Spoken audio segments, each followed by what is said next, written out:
Why am I unstable in my spiritual life? நான் ஏன் என் ஆவிக்குரிய வாழ்க்கையில் உறுதி இல்லாமல் இருக்கிறேன்? You may say, I'm not able to keep myself stable in the Lord. I see myself strong sometimes. I see myself weak sometimes. Why is like this? நீங்கள் சொல்லலாம் அல்லது நினைக்கலாம், நான் ஏன் தேவனுக்குள் உறுதியாய் இருக்க முடியவில்லை? சில நேரம் நிலையாய் இருக்கிறேன், சில நேரம் நிலையற்று இருக்கிறேன். ஏன் தேவனுக்குள்ளாக உறுதியோடு என்னால் நிற்க முடியவில்லை? The word of the Lord says, set your mind or set your affection on the things above. வேதம் தெளிவாய் சொல்லுகிறது, உங்கள் மனதை மேலானவைகளின் மேல் நீங்கள் வையுங்கள் என்று சொல்லு. The main verse for this day is taken from 2 Peter 3:16. இன்றைக்கு பிரதானமாய் எடுத்துக்கொள்ளப்பட்ட வசனம் 2 பேதுரு 3ஆம் அதிகாரம் 16ஆம் வசனம். The second part of it. இரண்டாம் பகுதி. In which some things hard to understand, which those who are untaught and unstable twist in their own destruction. சில காரியங்கள் அறிகிறதற்கு அரிதாய் இருக்கிறது, கல்லாதவர்களும் உறுதியற்றவர்களும் மற்ற வேத வாக்கியங்களை புரட்டுகிறது போல தங்களுக்கு கேடு வரத்தக்கதாக இவைகளை புரட்டுகிறார்கள். Underline the word unstable in this place. இந்த இடத்தில் உறுதி இல்லாமல் உறுதியற்ற என்ற வார்த்தையை அடிக்கோடிட்டுக் கொள்ளுங்கள். Stable and unstable words are often used. நிலையில்லாத உறுதி உறுதியற்ற இந்த வார்த்தை அடிக்கடி நாம் பயன்படுத்துகிற ஒரு பதம். Apostle Peter wrote this letter. By the name of this book we can understand that this book is written by Apostle Peter. புத்தகத்தின் பெயரை வைத்தே இந்த புத்தகமானது பரிசுத்த பேதுருவால் எழுதப்பட்டது என்பதை நாம் அறிந்து கொள்ள முடியும். This letter is addressed to the Christians, especially in those days, scattered in some different places because of their sufferings and because of their oppression. இந்த புத்தகமானது எங்கும் சிதறி இருந்த கிறிஸ்தவர்களுக்காக, கிறிஸ்துவை பின்பற்றுகிற சீடர்களுக்காக எழுதப்பட்டது.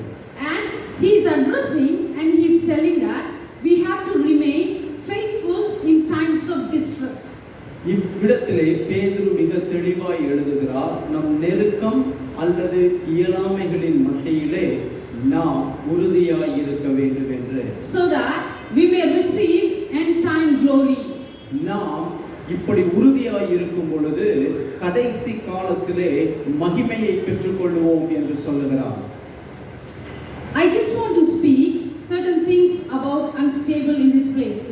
இவ்விடத்திலே இந்த நாளிலே உறுதி இல்லாமல் இருப்பதை குறித்து நான் பிரசங்கிக்க விரும்புகிறேன். Unstable is exactly opposite to stable. உறுதி என்பதற்கு அப்படியே எதிர்மறையாய் இருப்பதுதான் உறுதியற்ற தன்மை. I want to give some examples to stable so that you can understand the opposition of stable. உறுதி என்பதற்கு எதிர்மறையான பதம் உறுதி இல்லாமை. அதற்கு சில உதாரணங்களை நான் கொடுக்க விரும்புகிறேன். Stable means firmly fixed. உறுதி என்றால் நிரந்தரமாக வைக்கப்பட்டிருப்பது என்ற அர்த்தம். Your condition is steady. உங்களுடைய நிலைமை சரியாக சீராய் இருக்கிறது என்ற அர்த்தம். Your condition is secured. உங்களுடைய சூழ்நிலை அது பாதுகாக்கப்பட்டதாய் இருக்கும். Or you can say it is a solid condition. அல்லது மிகவும் திடமான சூழ்நிலையாய் இருக்கிறது என்று அறிவீர்கள். It means your condition is not changing.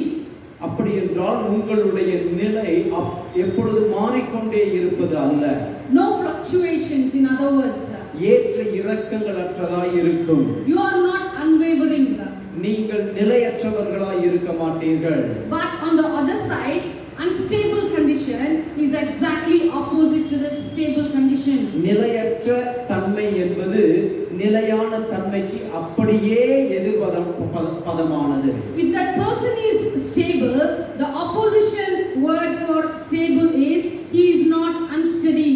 அதாவது நிலையாய் ஒருவர் இருக்கிறார் என்றால் அதற்கு எதிர்பதமாய் இருக்கிற வார்த்தையின் அர்த்தம் அவர் இன்னொருவர் நிலையற்றவராய் இருக்கிறார். If that person is firm, steady, but the opposite side, he is rocky and wobbly kind of condition.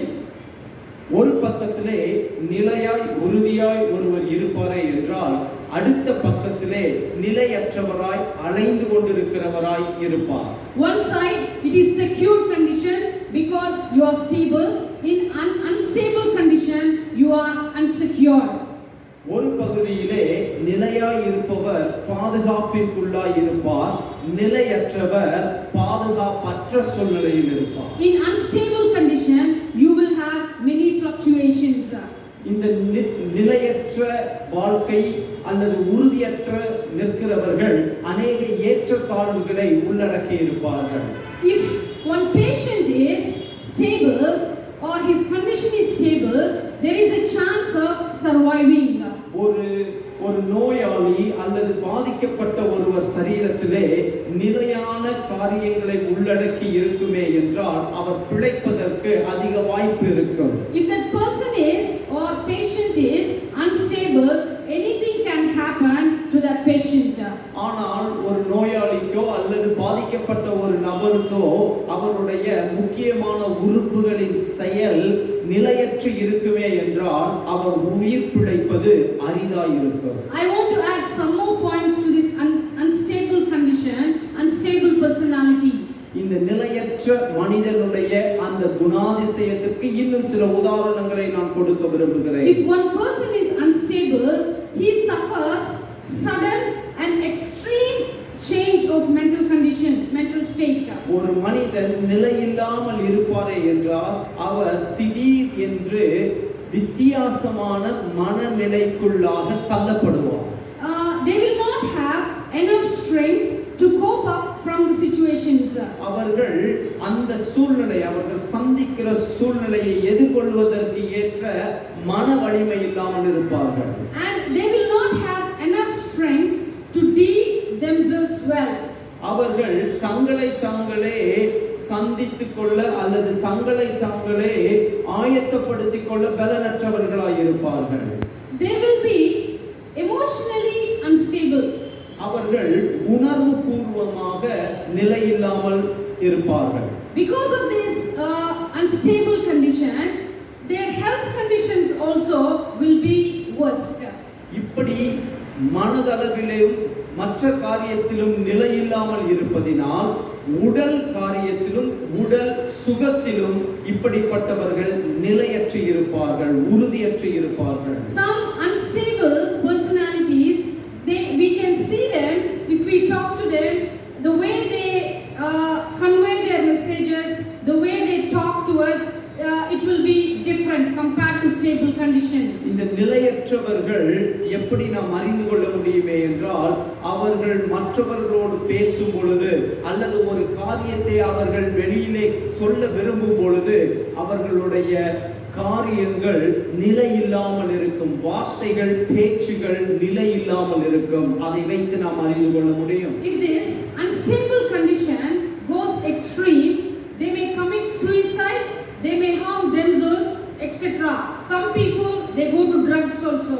இந்த நிலையற்ற தன்மை ஒரு மனிதனுக்குள் அபாயகரமான நிலைக்கு போனால் அவர்கள் தங்களை தாங்களே கெடுத்துக் கொள்ளுவார்கள் அல்லது போதை வஸ்துக்களுக்கு அடிமையாக மாறுவார்கள்.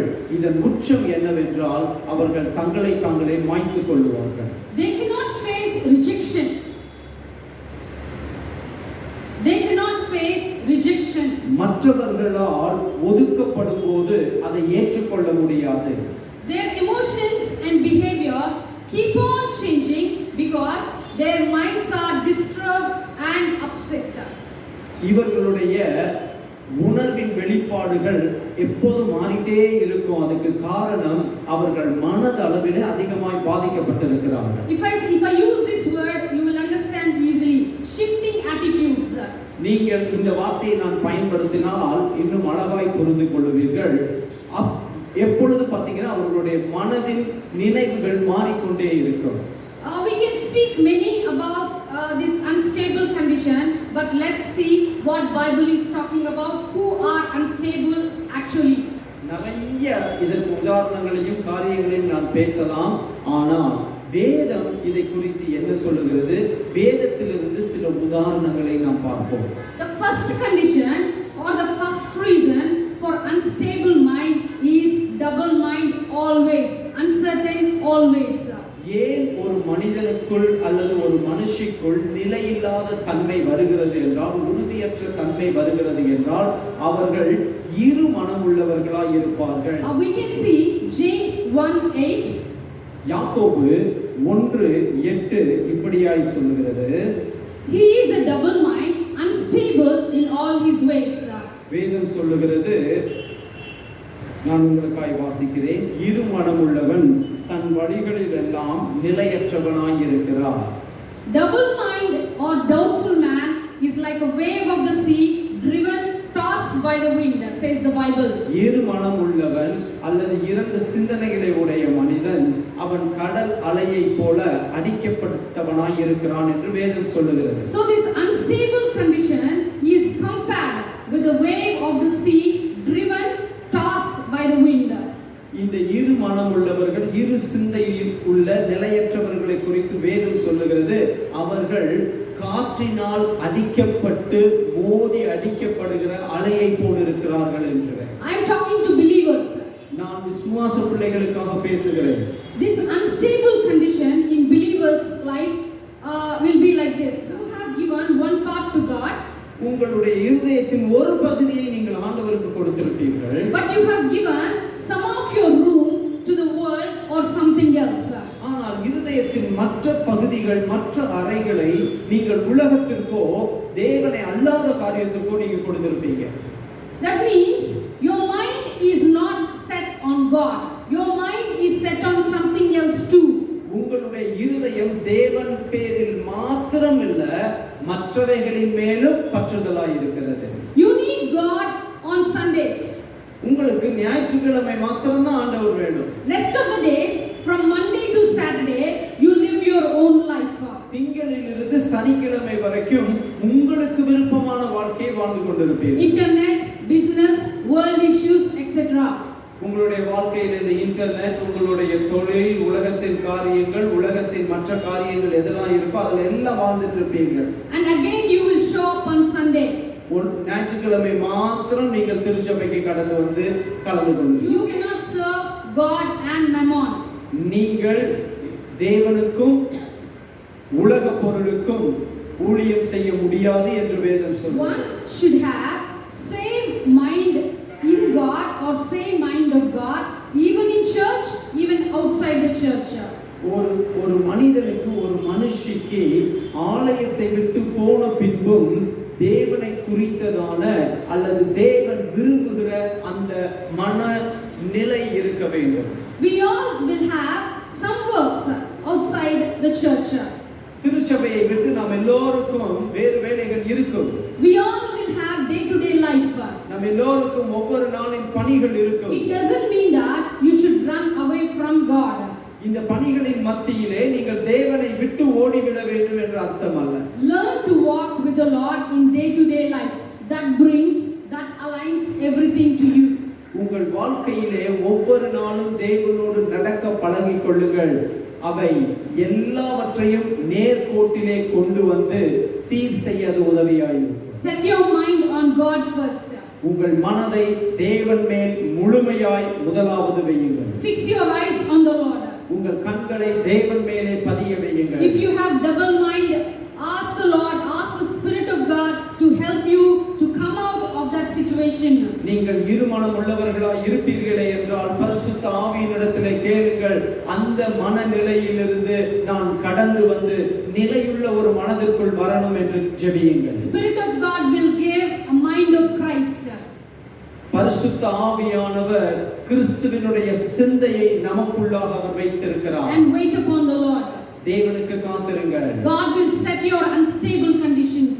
தேவன் உங்கள் நிலையில்லாத தன்மையை அவர் சீர் செய்வார். The second reason for this unstable condition is adulterous mindset.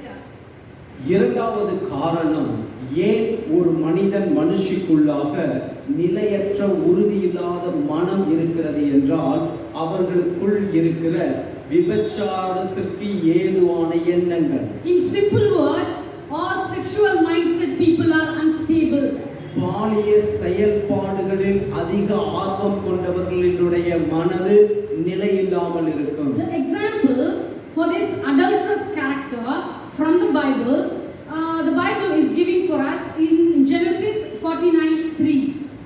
வேதத்திலிருந்து இந்த பாலிய செயல்பாடுகளுக்கு முக்கியத்துவம் கொடுத்து தன் வாழ்க்கையில் நிலையற்று போனவனை குறித்து வேதம் ஆதியாகமம் 49ஆம் அதிகாரத்திலே தெளிவாய் சொல்லுகிறது. It's about Reuben. யாக்கோபின் மூத்த குமாரனாகிய Ruban. In this chapter we can see Jacob's last words to his 12 sons. இந்த அதிகாரத்தில் யாக்கோபு தன்னுடைய குமாரர்களுக்கு கொடுக்கிற கடைசி ஆசீர்வாதத்தை நாம் பார்க்கலாம். He is blessing his children. It's a prophecy from God to his children. தேவனிடத்தில் இருந்து தன் பிள்ளைகளுக்கு நேராய் கடந்து வந்த தீர்க்க தரிசனமான ஆசீர்வாதங்கள். So the first part goes to first son. முதல் பகுதி மூத்த குமாரனுக்கு கடந்து போகிறது. First he is talking about the first son Reuben, Leah's first son. லேயாளுடைய மூத்த குமாரனாகிய ரூபனை குறித்து சொல்லுகிறது. But this man called Reuben, he commits fornication with its dad's second wife called Zilpah. இந்த யாக்கோபின் முதல் குமாரனாகிய ரூபன் யாக்கோபின் இரண்டாவது மனைவியாகிய சில்பாளோடு தவறான உறவை வைத்திருக்கிறார். This Zilpah is a maid of Leah. இந்த சில்பாள் என்பவள் லேயாளுடைய வேலைக்காரியாய் இருந்தார். This sexual act is actually out of marriage. You can understand this part. இந்த பகுதியை நல்லா நீங்கள் புரிந்து கொள்ளலாம். இந்த பாலிய செயல் என்பது திருமண பந்தத்திற்கு அப்பாற்பட்டதாய் இருந்தது. Which is deadly against the Lord. இது தேவனுக்கு பிரியமில்லாத ஒரு செயல். So he is telling about his first son and he is talking about his first son Reuben and telling he is unstable as water because he defiled his dad's coach. இந்த இடத்தில் யாக்கோபு தன் மூத்த குமாரனாகிய ரூபனை குறித்து சொல்லுகிறார். நீ தண்ணீரை போல நிலையற்றவனாயிருந்து உன் தகப்பனுடைய மஞ்சத்தை நீ அசுத்தப்படுத்தினாய் என்று. Because of this one act, Reuben is called unstable person. இந்த ஒரு தேவனுக்கு பிரியமில்லாத செயலை செய்ததினாலே ரூபனை குறித்து தகப்பனாகிய யாக்கோபு சொல்லுகிறார், அவன் நிலையற்றவன் என்று சொல்லி. It is a bad scar in his life. இது இவன் இந்த கோத்திர பிதாவின் வாழ்க்கையிலே அழிக்க முடியாத ஒரு தழும்பாக மாறிவிட்டது. Yeah, that's true. It cannot be wiped away. அது உண்மை, அது அழிக்கப்பட முடியாது. It's a great sin against God. இது தேவனுக்கு விரோதமான ஒரு மோசமான பாவம். See, the same point we can see in Proverbs also. இதே காரியத்தை நீதிமொழிகளிலும் நாம் பார்க்க முடியும். Adulterous women's ways are unstable. வேதம் சொல்லுகிறது விபச்சாரியின் வழி அது நிலையற்றதாய் இருக்கிறது என்று சொல்லி. She goes to the wicked ways and she wipes her mouth away and says, I have done nothing. அவள் துன்மார்க்கமான பாதைக்கு கடந்து போய் பின்பாக பாவம் செய்த பின்பாக தன் வாயை துடைத்து போட்டு நான் ஒன்றும் செய்யவில்லை என்று சொல்லி கடந்து போய் விடுவாள். And the word of the Lord says, do not stray in her paths. வேதம் தெளிவாய் சொல்லுகிறது அப்படிப்பட்ட பெண்ணுடைய பாதைகளிலே நீ நடந்து போகாதே என்று சொல்லி. For she cast down many wounded, all who were slain by her were strong men. வேதம் சொல்லுகிறது அநேக பலவான்கள் அவளால் காயப்படுத்தப்பட்டு பலவீனப்படுத்தப்பட்டார்கள் என்று. It is her way is a way to hell. அவளுடைய வழி அது பாதாளத்திற்கு நேராய் கூட்டிக் கொண்டு போகிற வழி. It goes to the chambers of death, says the word. வேதம் சொல்லுகிறது அது மரணத்தின் வாசல்களுக்கும் பாதைகளுக்கும் கொண்டு போகிறது என்று. My point here, this kind of unstable condition can take you to a peak level where you are not understanding what you are doing. சில வேளைகளிலே இப்படிப்பட்ட செயல்கள் உங்களை உயரமான ஒரு இடத்திற்கு கொண்டு போய் நீங்கள் என்ன செய்கிறீர்கள் என்பதை கூட நீங்கள் அறிந்து கொள்ள முடியாத அளவிற்கு உங்களை தள்ளிவிடும். They will try to do something to achieve what is running in their mind. தங்களுடைய எண்ணத்திலே என்ன ஓடிக்கொண்டிருக்கிறதோ அதை அப்படியே செய்து முடிக்க வேண்டும் என்ற எண்ணத்திலே அவர்கள் பிரயாணம் பண்ணி I கொண்டிருப்பார்கள். tell you, all sexual people are unstable. நான் மறுபடியும் சொல்லுகிறேன், பாலியத்திற்குரிய காரியத்திலே அதிகமாக ஈடுபடுகிறவர்கள் எல்லோரும் நிலையற்றவர்கள். It includes married people, unmarried people. அது திருமணமானவர்களுக்கும் சரி, திருமணம் ஆகாதவர்களுக்கும் சரி. I am telling you, it's a stronghold in your life. அது அவர்களுடைய வாழ்க்கையிலே எதிர்மறையான ஒரு துருகமாய் இருக்கும். You won't excel in anything. உங்கள் வாழ்க்கையில் எதிலும் நீங்கள் சீரும் சிறப்புமாக மாற முடியாது. You are accountable for that sexual act and the fornication that you did. நீங்கள் உங்கள் வாழ்க்கையிலே தேவனுக்கு பிரியமில்லாமல் திருமணத்திற்கு அப்பாற்பட்ட விதத்திலே செய்த அந்த பாவங்கள் தேவனால் கணக்கு கேட்கப்படும். If you have this kind of mindset, deliver yourself like a gazelle from the hand of hunter. உங்களுடைய வாழ்க்கையிலே இப்பேற்பட்ட மனநிலையோடு இருப்பீர்களே என்றால், ஒரு வேடனுடைய கையிலிருந்து ஒரு மான் தன்னை தப்புவித்துக் கொள்ளுகிறது போல தப்புவித்துக் கொள்ளுங்கள். Or like a bird from the hand of fowler. அதே போல ஒரு பறவை எப்படி அதை பிடிக்க தேடுகிற அந்த வேடனுடைய வலையிலிருந்து தப்பித்துக் கொள்ளுமோ அதை போல் தப்பித்துக் கொள்ளுங்கள். Exactly like Joseph. யோசேப்பை போல நீங்களும் தப்பித்துக் கொள்ளுங்கள். He ran from Potiphar's wife. அவன் போத்திபாரின் மனைவியை விட்டு ஓடி போனான். If you run away from that place, you will succeed in your life. அந்த பாவத்தின் சூழ்நிலையிலிருந்து நீங்கள் ஓடி போவீர்களே என்றால் உங்களுடைய வாழ்க்கையை நீங்கள் நன்மை உள்ளதாய் மாற்றிக்கொள்ள You முடியும். will save your life from hell. உங்களுடைய வாழ்க்கையை நரகத்திலிருந்து நீங்கள் தப்புவித்துக் கொள்ளுவீர்கள். Spirit of God is bringing a clear direction this morning. இந்த நேரத்திலே தேவ ஆவியானவர் ஒரு தெளிவான காரியத்தை உங்களுக்கு போதித்து உங்களை நடத்த விரும்புகிறார். If you have this kind of mindset, ask Spirit of God to help you. He will help you to come out of that unstable condition from adulterous mind. இப்படிப்பட்ட விபச்சாரத்திற்கு ஏதுவான மனநிலையோடு இருப்பீர்களே என்றால் பரிசுத்த ஆவியானவரிடத்திலே உதவியை கேளுங்கள். அவர் உங்களுக்கு உதவி செய்வார். அதை விட்டு நீங்கள் வெளியே வாருங்கள்.